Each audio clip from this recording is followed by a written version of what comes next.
ಯೆಹೋವನೇ, ನೀತಿ ಸತ್ಯತೆಗಳಿಂದಲೇ ನಿನ್ನ ಕಟ್ಟಳೆಗಳನ್ನು ಸ್ಥಾಪಿಸಿದ್ದಿ. ಸೋಮವಾರ 1 ಜೂನ್ 2026 ಇಸ್ವಿ.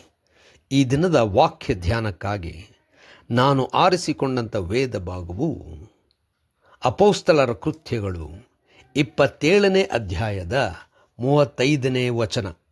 ರೊಟ್ಟಿಯನ್ನು ತೆಗೆದುಕೊಂಡು ಎಲ್ಲರ ಮುಂದೆ ದೇವರ ಸ್ತೋತ್ರ ಮಾಡಿ ಅದನ್ನು ಮುರಿದು ತಿನ್ನುವುದಕ್ಕೆ ಪ್ರಾರಂಭಿಸಿದನು ಎಂಬುವಂಥದ್ದೇ.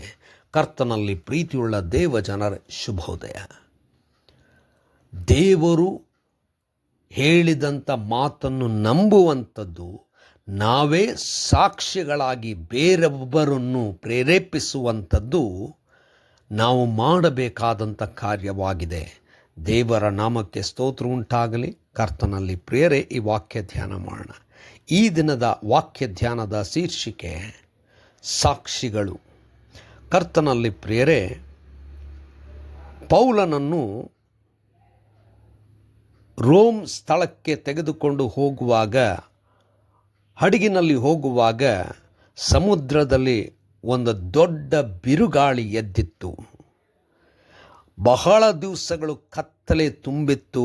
ಸೂರ್ಯನ ಬೆಳಕನ್ನು ಕಾಣಲೇ ಇಲ್ಲ. ಸಮುದ್ರದಲ್ಲಿ ಇರುವಂಥ ಪರಿಸ್ಥಿತಿಯಿಂದಾಗಿ ಆ ಹಡಗಿನಲ್ಲಿರುವಂಥ ಪ್ರತಿಯೊಬ್ಬರೂ ಹೆದರಿ ಇನ್ನೇನು ಸಾಯುತ್ತೇವೆಂಬ ಪರಿಸ್ಥಿತಿಯಿಂದ ಊಟವನ್ನು ಸಹ ಬಿಟ್ಟಿದ್ದರು. ಅಂಥ ಸಂದರ್ಭದಲ್ಲಿ ಪೌಲನು ಅವರಿಗೆ ಹೇಳುವಂಥ ಮಾತು, ನಮಗೆ ಯಾರಿಗೂ ಏನೂ ಆಗುವುದಿಲ್ಲ, ಒಂದು ಕೂದಲಾದರೂ ನಮ್ಮಿಂದ ನಾಶವಾಗುವುದಿಲ್ಲ. ಯಾಕಂದರೆ ದೇವದೂತನೇ ನನಗೆ ಬಂದು ದೇವರೇ ನಮ್ಮನ್ನು ರಕ್ಷಿಸುತ್ತಾನೆ. ನಮ್ಮಲ್ಲಿ 276 ಮಂದಿಗಳು ಇದ್ದೇವೆ, ಯಾರೂ ಸಹ ಸಾಯುವುದಿಲ್ಲ, ಯಾರಿಗೂ ಹಾನಿ ಆಗುವುದಿಲ್ಲ ಎಂಬುದಾಗಿ ಹೇಳಿದನು. ಆದರೂ ಅವರಿಗೆ ನಂಬಲಿಕ್ಕೆ ಅಸಾಧ್ಯ, ಯಾಕಂದರೆ ಇರುವಂಥ ಪರಿಸ್ಥಿತಿ ಭಯಂಕರವಾದದ್ದು. ಆದರೆ ಪೌಲನು ಇದನ್ನು ನಂಬಿದ್ದನು. ನಂಬಿದಂಥವನು ಆ ಹೊತ್ತು ಅವರನ್ನು ಬಲಪಡಿಸಲಿಕ್ಕೆ ಅವರಿಗೆ ಹೇಳಿ, ಯಾರಿಗೂ ಹಾನಿ ಆಗುವುದಿಲ್ಲ, ಇದು ಖಂಡಿತ ಎಂಬುದಾಗಿ ಹೇಳಿ ರೊಟ್ಟಿಯನ್ನು ತೆಗೆದು ಮುರಿದು ದೇವರಿಗೆ ಸ್ತೋತ್ರ ಮಾಡಿ ಅದನ್ನು ತಿಂದನು. ಇದನ್ನು ನೋಡಿದಂಥ ಮುಂದಿನ ವಚನ ಭಾಳ ಸ್ಪಷ್ಟವಾಗಿ ಹೇಳುತ್ತದೆ, ಇದನ್ನು ನೋಡಿದಂಥ ಎಲ್ಲರೂ ಧೈರ್ಯ ತಂದುಕೊಂಡು ತಾವು ಆಹಾರವನ್ನು ತೆಗೆದುಕೊಂಡರು. ಅಂದರೆ ಅಸಾಧ್ಯವಾದಂಥ ಪರಿಸ್ಥಿತಿಯಲ್ಲಿ ನಂಬಿಕೆ ಇಟ್ಟಂಥವನು ಸಾಕ್ಷಿಯಾಗಿ ನಿಂತು ಬೇರೊಬ್ಬರನ್ನು ಬಲಪಡಿಸುವಂಥದ್ದೇ ದೇವರ ಮಕ್ಕಳ ಕಾರ್ಯವಾಗಿದೆ. ಕರ್ತನಲ್ಲಿ ಪ್ರಿಯರೇ, ನಾವು ಹೊಸ ತಿಂಗಳಿಗೆ ಹೆಜ್ಜೆ ಇಡುತ್ತಾ ಇದ್ದೇವೆ.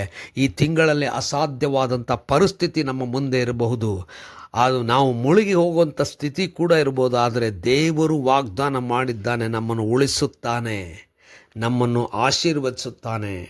ಇದನ್ನು ನಾವು ಸಾಕ್ಷಿಯಾಗಿ ಮತ್ತೊಬ್ಬರಿಗೆ ಹೇಳಿ ಅವರು ನಂಬುವಂತೆ ಬಲಪಡಿಸುವಂಥದ್ದೇ ನಮ್ಮ ಕಾರ್ಯವಾಗಿದೆ. ಅಂದರೆ ನಾವು ದೇವರು ಅದ್ಭುತಗಳನ್ನು ಮಾಡುತ್ತಾನೆ ಎಂಬಂಥ ಸಾಕ್ಷಿಗಳಾಗಿ ನಿಲ್ಲೋಣ.